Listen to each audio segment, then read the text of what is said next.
쌤이 그럼 선생님 같은 역할을 하는 또 다른 지도자들을 어떻게 양성하시는지 궁금해요. 저희도 이제 교육을 많이 하는데 거기에 두 가지 시스템이 있어요. 하나는 저희 아임사 자체 트레이너로서 훈련 받을 친구들 교육하는 방식이 있고, 일반 이제 교육생으로 와서 교육을 유료로 들으면서 자신들의 진로를 만들어가고 싶은 학생들을 가르치는 방식이 있어요. 첫 번째 그 아임사 내부 방식은 일단 학생들 가르치는 방식을 다 배운 다음에 네. 그 중에서 자기가 진짜 원하는 삶이 나누고 자기 자신을 성장시키면서도 교육을 통해서 다른 학생들에게도 선한 영향력을 끼치고 싶은 친구들이 있거든요. 그 친구들을 저희가 불러서 인터뷰를 해요. 그래서 그 친구들이 그럴 의지가 있다고 하면 제일 먼저 자신의 상태를 좀 객관화하는 연습을 시켜요. 그게 4가지 숙제를 주거든요. 첫 번째는 매일 명상을 1시간씩 한다. 두 번째는 저희가 가르치는 게 이제 요가나 몸 수련들도 있다 보니까 몸을 다루는 방식이 해부학이라고 하는 학문이 있거든요. 그래서 해부학이라고 하는 학문을 전문적으로 공부를 해야 돼서 아임사 자체 교재가 있어요. 그거를 1시간 동안 공부를 한다. 그리고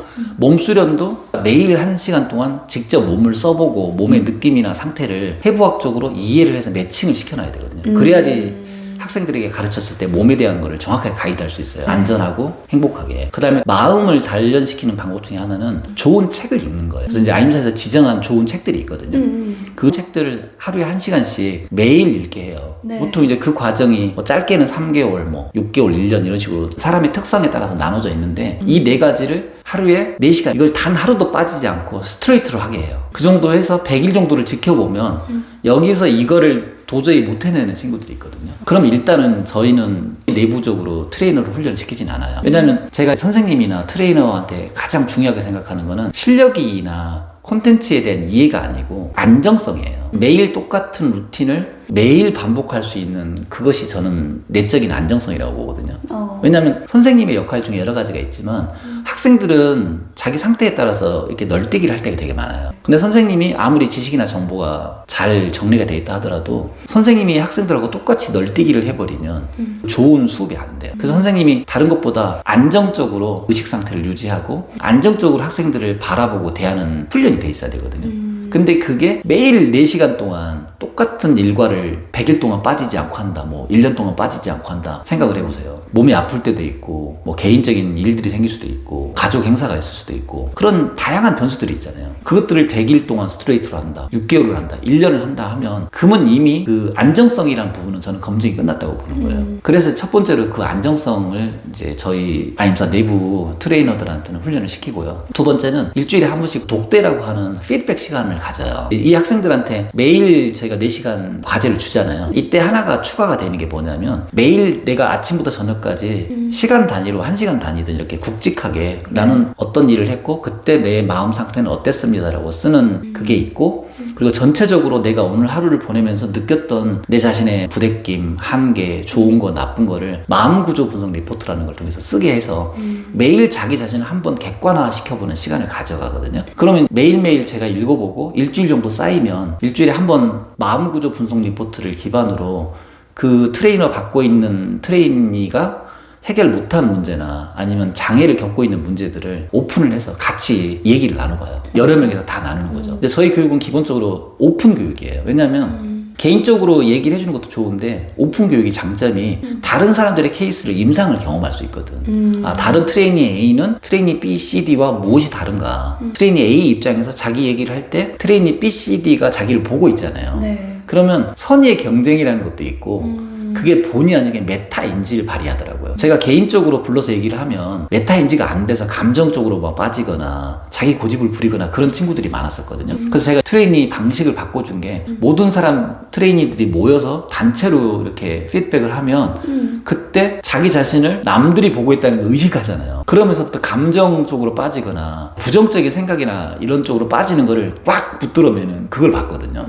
그게 일종의 알아차림 효과를 줘서 메타인지 효과를 주는 거거든요. 그래서 독대하는 시간을 가져가지고 어떤 얘기를 해주냐면 저희는 뭐 이게 나쁘다 고쳐라 이렇게 피드백을 하지는 않고요. 뭐 어떤 부분에 자기가 걸려있는 부분 있잖아요. 예를 들어서 저는 사람들 앞에서 얘기하면 너무 얼굴이 빨개지고 호흡이 가빠지고 뭔가 긴장을 한다. 근데 그거를 아직도 해결을 못하고 있다. 마음구조 분석 리포트에 그렇게 쓰는 트레이니가 있거든요. 그러면 그 트레이니한테 이렇게 물어봐요. 너가 다른 사람들 앞에서 긴장을 하는 이유는 너는 뭐라고 생각하니라고 제가 질문을 던져줘요. 그럼 이제 트레이니가 뭐 맨날 그랬어요. 제가 어렸을 때부터 그렇게 살았던 것 같아요. 이렇게 피상적인 답을 주면 제가 물어봐요. 그 트레이니한테 트레이니 A는 지키고 싶은 거, 가치가 있다고 생각하는 것들에 대해서 긴장을 하지 가치가 없다고 생각하는 것들에 대해서 지키려고 긴장하지 않지 않냐 이렇게 제가 물어보면 맞아요. 저는 당연히 제가 가치 있다고 생각하는 거를 지키려고 할 때 긴장이 생기는 걸 이해한다. 그러면 다른 사람들 앞에서 긴장하는 이유가 뭐라고 생각하냐라고 물어보면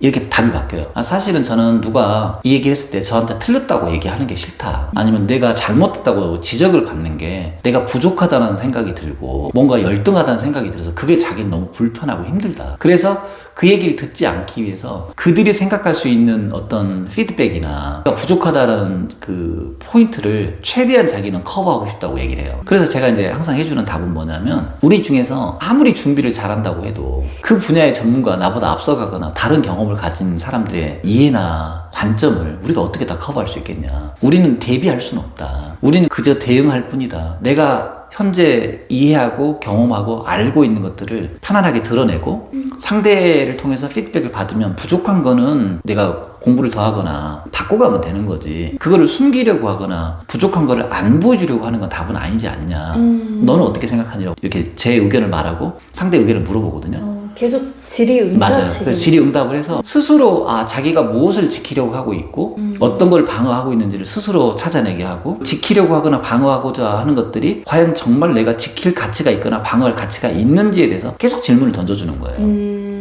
그렇게 하다 보면 자기 스스로 그렇구나. 내가 지키려고 하는 것들이 나는 가치가 있는 것을 지키려고 한다고 당연히 이해를 했는데 사실은 내가 가치를 느끼지 못한 것들을 지키려고 하고 있구나. 또는 지킬 수 없는 것들을 지키려고 하고 있구나라고 이해를 하게 되면 조금씩 그걸 놓아가거든요.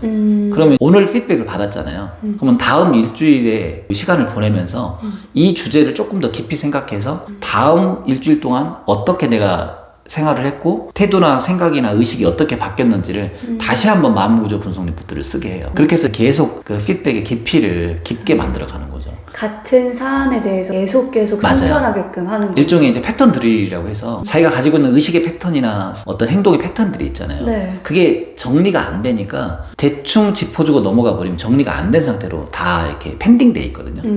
그러니까 이번 주에 예를 들어서 0에서 100가지 의식의 블로키지가 있다면 10 정도로 이렇게 들어간 거야. 그럼 이걸 두면 나머지 90은 여전히 정리가 안 돼 있잖아요. 네. 그럼 그 다음 주에 10에서 다시 20으로 30으로 40으로 더 들어갈 수 있게끔 계속 피드백하는 시스템을 만들어가는 거죠. 그럼 이제 더 섬세하고 더 깊게 자기도 이해하지 못하고 있던 또 억압돼 있던 그런 왜곡된 인식이나 두려움이나 분노나 욕구들이 다 드러나거든요. 그래서 서서히 오픈하게 만드는 거예요. 보면 사라지는 거거든요. 온전하게 이해하면 잡을 이유가 없다는 걸 알아요. 가치가 없다는 걸 알아요. 근데 그 전까지는 그게 가치라고 착각을 하는 거예요. 그래서 저희 내부 트레이닝 하는 트레이니들한테는 이렇게 이제 저희가 훈련을 시키고 그다음에 학생들 같은 경우에는 이렇게 깊게는 할 수가 없어요. 그래서 학생들은 비슷하긴 한데 매일 이제 수행일지라는 걸 쓰게 만들어요. 그것도 똑같이 하루에 이제 자기가 스스로 정하게 해요. 저희가 이제 정해주지 않고 예를 들어서 뭐 외모에 너무 신경을 쓰는 친구는 외모 때문에 뺏기는 시간과 에너지가 많잖아요. 근데 그게 자기도 너무 힘드니까 자기는 외모를 좀 신경 안 쓰고 싶다 그러면 너가 그걸 극복하기 위해서 네가 해볼 수 있는 실천 어떤 항목이 뭐가 있겠니? 스스로 한번 선택을 해봐라 하면 그러면 뭐 화장하는 시간을 뭐 1시간 걸리던 거를 30분으로 줄인다든지 아니면 사람들한테 내가 어떻게 보일까에 대해서 평가받을까에 대해서 외모에 대해서 그런 생각이 들 때마다 잠시 멈추고 그들이 좋아할 만한 액션으로 내가 반응하지 않는 연습을 해본다든지 이렇게 몇 가지 예를 두고 너가 실천해 볼 수 있는 항목을 정리해 보라고 해요. 그래서 그거를 매일매일 또 쓰고 마음구조 분석 리포트는 일주일 걸 모아서 저희가 학생들은 제출하라고 하거든요. 그걸 지켰는지 안 지켰는지 맞아요. 내가 이렇게 yes, no로 써보는 거예요. OX로. 나는 뭐 예를 들어서 매일 1시간씩 화장하는 데는 시간을 썼는데 이번 일주일 동안은 30분으로 줄여보자. 그랬을 때 마음에서 오는 부대낌이 있잖아요. 화장이 마음에 안 된다든지 시간이 너무 촉박하게 30분 만에 화장을 하려고 하니까 내가 마음이 불편해지는 것들도 있을 거 아니에요. 그런 과정들을 계속 겪어보면서 내가 무엇에 집착을 하고 있거나 아니면 가치가 아닌 걸 가치라고 착각하고 있는지를 좀 보게 하는 거죠. 그리고 그거를 학생들은 그룹 수업이니까 네. 그때 오픈하게 해요. 저희가 이제 강요하지는 않는데 기본 전제는 내 마음을 정리하려면 숨겨서는 이걸 정리 못하니까 내 상태를 내가 할 수 있는 수준에서는 오픈하게 해봐요. 자기 수준에서 오픈을 하거든요. 네. 그럼 마음구조 분석 리포트도 자기 수준에서 0에서 100가지 중에 골라서 오픈할 수도 있는 거고 그 다음에 말로 표현할 때도 그거를 0에서 100까지 오픈의 정도를 결정할 수 있잖아요. 그리고 피드백도 제가 물어봐요. 제가 0에서 100까지 피드백을 할 수는 있는데 네가 안전하고 편안하고 행복한 지점이 있을 거다. 어느 정도로 피드백을 해주면 좋겠니라고 물어봐서 그 정도 수준으로 좀 맞춰주는 걸로 해요. 왜냐면 처음부터 제가 본다고 생각하는 거, 제가 피드백 해주고 싶다고 생각하는 걸 다 해줬을 때 못 받아들인 경우도 너무 많기 때문에 제가 이제 물어보거든요. 그러면 네. 선생님, 저는 제 자신에 대해서 많이 알고 싶으니까 조금 제가 불편할 수도 있는데 솔직하게 다 얘기를 해주세요. 100% 해주세요. 이런 친구들도 있고 네. 아니면 지금은 저는 그냥 50%만 해주세요. 뭐 제가 잘못됐다고 이렇게 말하지 말아주세요. 뭐 이런 친구들이 있거든요. 그러면 거기에 맞게 이제 피드백을 해주고 그렇게 해서 이제 한 명당 뭐 10분에서 15분 정도 피드백을 해줘요. 네. 그리고 필요하면 옆에 동기한테 이 부분은 선생님 생각은 이런 관점을 갖고 있고 이런 식으로 생각을 하는데 동기인 너는 어떤 생각이 드니? 그러면 그 아이랑 이제 비슷한 의식을 가졌거나 뭐 이 경험을 지난 아이면 또 다른 동기 입장에서 다른 어떤 관점이나 경험을 얘기해 줄 수 있거든요. 그게 굉장히 많이 도움이 돼요. 그러니까 서로 이제 가르친다기보다는 나는 이런 경험을 할 때 나한테 이런 부대낌이나 어려움이 있었고 나는 이걸 이렇게 극복해 본 적은 있었어. 아니면 나도 너 같은 마음구조 분석 리포트를 썼는데 그때 선생님이 너무 강하게 피드백을 해서 자기가 굉장히 힘들었던 그 경험을 얘기해 주기도 하고 그래서 서로 이렇게 서로의 위크니스라고 생각한 것들이 나쁘고 좋은 평가의 대상이 아니라 현재 그런 상태이고 바꾸기를 원하면 바꾸는 거고 그 상태에 머물고 싶으면 지금은 머물러야 된다는 관점 정도로 정리를 하도록 도와주는 거죠. 그럼 선생님 계속 어떤 변화를 얘기를 하시는데 결국은 있는 그대로 아무 문제가 없다라는 거를 전하고 싶으시잖아요. 맞죠. 그 과정에서 변화를 해보고 거기서 부대끼는 것들 정리하면 있는 그대로 온전하다는 걸 알 수 있게끔 도와주시는 거예요? 그렇죠. 이게 있는 그대로라는 말이 어떤 거냐면 이제 예를 들어서 제가 연봉을 1억을 받고 싶은 거예요. 근데 저는 예를 들어서 연봉을 3천밖에 못 받아요. 그럼 저한테는 7천만 원이 연봉이 부족하잖아요. 그러면 그 상태를 제가 열등하다고 생각할 수가 있단 말이에요. 아니면 이게 안 되니까 나한테 불만족이나 좌절감이 생길 수도 있단 말이에요. 네. 그리고 1억을 버는 사람들을 보면 질투가 나고 시기할 수 있잖아요. 그러면 그들을 깎아내리고 싶은 나의 어떤 부족한 피해의식이 생길 수도 있단 말이에요. 이런 경우에서 있는 그대로 본다라는 거는 이런 의미인 거예요. 첫째, 내가 지금 그런 상태이구나를 인정을 하는 거예요. 그걸 인정을 해야 돼요. 나는 나보다 연봉이 많은 사람들을 보면 좀 질투나고 저 사람들 그냥 금수저나 다이아몬드 수저로 타고났을 거야. 아니면 운이 좋아서 저랬을 거야 라고 폄하하고 깎아내리는 마음을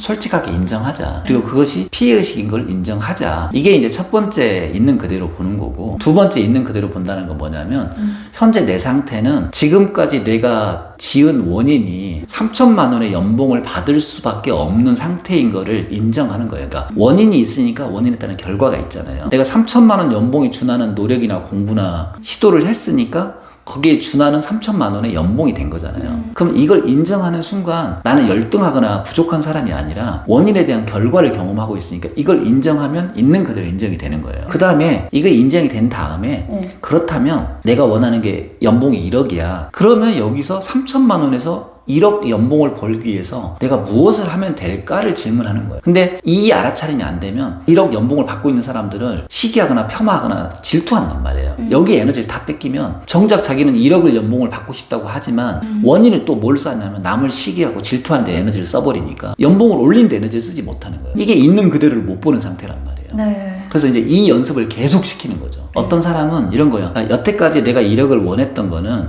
나의 가치나 존재감이 경제적인 능력으로 드러난다는 생각을 했던 친구들은 내가 진정 원했던 거는 나의 가치를 있는 그대로 받아들이고 싶었던 거구나 하면 돈으로 나의 가치나 존재감을 증명하려고 안 하는 거예요. 그러면 그 친구들은 굳이 돈 벌려고 안 하는 거예요. 자기가 원하는 일을 하면서 아, 내 가치는 나는 사실 돈이 있든 없든 담담한 사람이 되고 싶어. 당당한 사람이 되고 싶어. 그러면 그렇게 해서 돈 버는데 에너지를 뺏기거나 돈을 벌려고 시간을 쓰고 싶지 않고 차라리 뭐 여유롭게 산책을 하거나 운동을 하거나 명상을 하거나 아니면 뭐 가족하고 시간을 보내거나 그렇게 자기가 원하는 삶을 사는 거예요. 그러면 그 친구는 돈에 대한 부분은 굳이 노력할 필요가 없는 거죠. 근데 이제 이런 사람이 있단 말이에요. 아, 내가 보니까 처음에는 연봉이 막연히 부러웠는데 사실 내가 돈을 많이 벌고 싶었던 이유는 뭐냐면 어머니 아버지가 너무 경제적으로 어려우셔서 평생 고생을 하셨고 그런 어머니 아버지 나는 편하게 좀 쉬게 해드리고 싶었는데 나도 연봉이 작다 보니까 어머니 아버지가 지금까지도 아프시고 힘든데도 일을 할 수밖에 없는 상황이 너무 짜증이 났고 내가 돈을 벌려고 하는 게 단지 내 존재감 때문이 아니라 내 가족이나 부모님이 행복했으면 좋겠다. 경제적으로 돈을 통해서 편하게 해줄 수 있는 부분들이 있잖아요. 그 부분 때문에 돈을 벌고 싶다고 그런 의도를 자기가 정확히 알았잖아요. 근데 어떻게 노력을 해야 되거나 내가 연봉이 높은 사람들 시기 질투하는 걸 어떻게 바꿔내야 될지 몰랐던 그런 경우를 자기가 이해한 거잖아요. 그러면 내가 시기 질투할 에너지가 있다면 차라리 그분들한테 어떻게 해서 그렇게 연봉 1억이 받게 됐는지 그 과정이라든지 아니면 경제에 대한 공부라든지 투자에 대한 공부라든지 이런 쪽으로 전환을 하게 만드는 거죠. 의식을. 그렇게 하면 자기 존재감 때문이 아니라 자신이 지향하는 가치가 돈을 통해서 실현될 수 있다고 생각을 하니까 돈이 필요한 거죠. 그러니까 저는 돈을 목적으로 볼 수는 없다고 생각해요. 돈은 필요를 충족시키는 어떤 조건이 되는 거죠. 돈이 있어서 우리가 실현할 수 있는 게 있잖아요. 그러면 굳이 돈을 안 벌 필요는 없다는 거죠.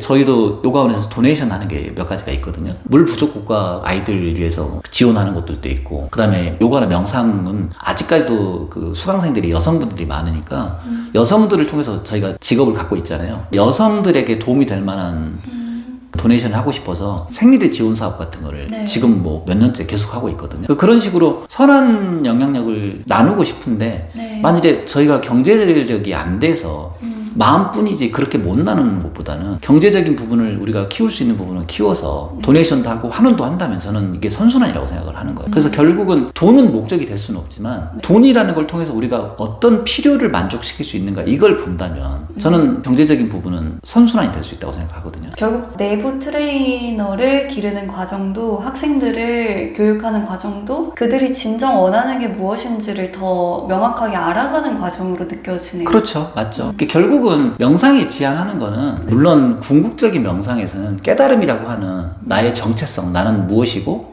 왜 태어났고 어떻게 삶을 살고 싶은가를 정리해내는 게 궁극적인 지향이지만 사실은 보통 대부분의 사람들은 마음을 다스리는 법이나 몸을 다스리는 법을 배우는 이유가 지금 여기서 내가 행복하고 싶은데 몸이 너무 불편하거나 뭐 힘들거나 아니면 경제적으로 힘들거나 아니면 감정적으로 힘들거나 관계를 잘 못 만들어 가거나 이런 경우가 대부분이거든요. 근데 그것들이 착각에 기인한 경우가 많단 말이에요.